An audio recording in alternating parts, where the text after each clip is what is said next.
এই গ্রামে কোনো মসজিদ ছিল না। এখানে ছোট বড় বৃদ্ধ মসজিদ অনেকেই আছে, নামাজ পড়া খুব কষ্ট হইতো। মানুষের একটা মসজিদের প্রয়োজন ছিল।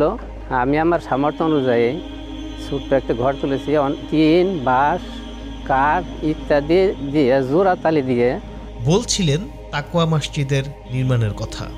আল্লাহকে সিজদা দেওয়ার প্রয়োজনীয়তা অনুভব করে ব্যক্তিগত প্রচেষ্টায় টাঙ্গাইল সদরের ঘারিন্দা ইউনিয়নের পয়লা গ্রামে মাত্র ৫% জায়গার উপর টিন, বাঁশ, কাঠ দিয়ে কোনো রকম পাঞ্জেগানা নামাজের জন্য নির্মাণ করা হয় আল্লাহর ঘর এই মসজিদ। আমাদের এখানে একটা মসজিদ হয়েছে, কিন্তু ওযুখানা নাই, টিউবওয়েল নাই, ওয়াশরুম নাই।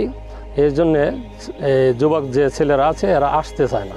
পানি না থাকার কারণে রমজান মাসে দীর্ঘ টাইমে ইবাদত, তারাবির, ইতিকাফের বসার জন্য সম্ভব হয় না। অর্থের অভাবে নির্মাণ করা হয়নি কোনো ওযুখানা ও টয়লেট, এমনকি নেই কোনো নিজস্ব টিউবওয়েল। এখানে মুসল্লিগণ নিজ নিজ বাড়ি থেকে অথবা আশেপাশের বাড়িগুলো থেকে উজু করে সালাত আদায় করে। এই কারণে এই অঞ্চলে তরুণ মুসল্লিদের সংখ্যা খুব কম। আবার এই অঞ্চলের নিকটবর্তী মসজিদ অনেক দূরে হওয়ায় এই অঞ্চলের মানুষ, বিশেষ করে তরুণদের মধ্যে সালাত আদায়ের প্রবণতা দিনকে দিন কমে যাচ্ছে। এই অঞ্চলের মুসল্লিদের সংখ্যা বৃদ্ধি করার জন্য এই মসজিদ পুনর্নির্মাণ করে জামে মসজিদে পরিণত করা সময়ের দাবি। কিন্তু এই অঞ্চলের দরিদ্র মানুষের পক্ষে তা সম্ভব হচ্ছে না, শুধুমাত্র অর্থের অভাবে।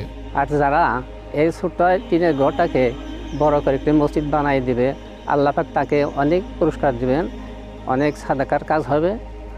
সে এই ঘরটা বানাই দিলে সব মানুষ উপকৃত হবে।